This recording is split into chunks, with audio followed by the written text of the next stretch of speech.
sac, il s'appelle le Trion Nordwand, c'est un 15 litres.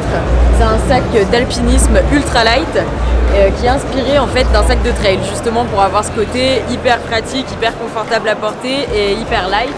Donc là, on peut le voir sur les mannequins, en fait, ça fait justement comme le petit gilet vraiment du sac de trail qui revient sur l'avant, qui est en tissu hyper fin, très perforé pour laisser passer l'air et puis pour être confortable et léger. Et du coup, c'est un sac pour faire de la grande voie et c'est hyper pratique. En fait, c'est nos athlètes qui avaient ce souhait-là, qui avaient cette demande d'avoir un sac d'alpi vraiment qu'on ne sent pas sur le dos, dans lequel on peut quand même mettre le nécessaire, mais qui ne soit pas une gêne et qui soit quelque chose d'hyper confortable et d'hyper léger sur le dos.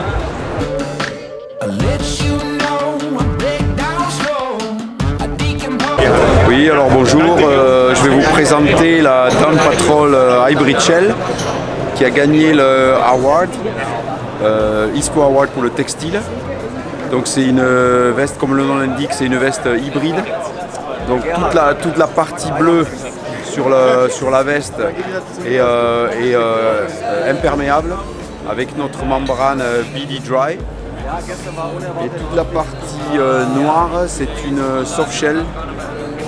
Donc c'est une veste respirante qu'on peut utiliser en ski évidemment et en ski de rando pour avoir plus de respirant à la montée.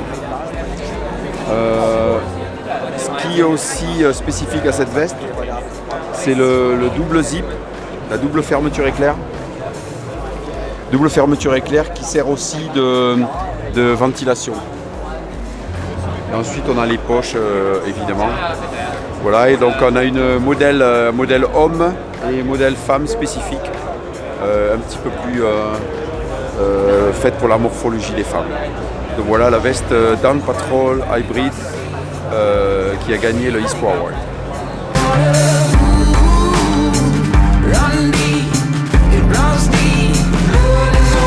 La tente, dans le monde de l'alpinisme et de la montagne au global, c'est le matériel le plus détesté parce qu'il est lourd, volumineux et super contraignant.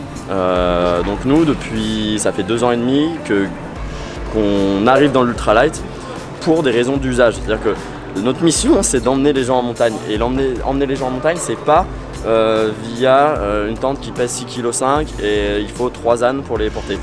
Donc, à travers ce produit-là, on a envie quelque part de rendre un petit peu service à ces gens-là pour qu'ils aient accès plus facilement à des zones de montagne. Parce que c'est pas compliqué en fait d'aller en montagne, c'est juste un petit peu de volonté. Et je pense qu'avec Samaya, on peut être un petit peu acteur de ça et en tout cas, on met tout pour y arriver.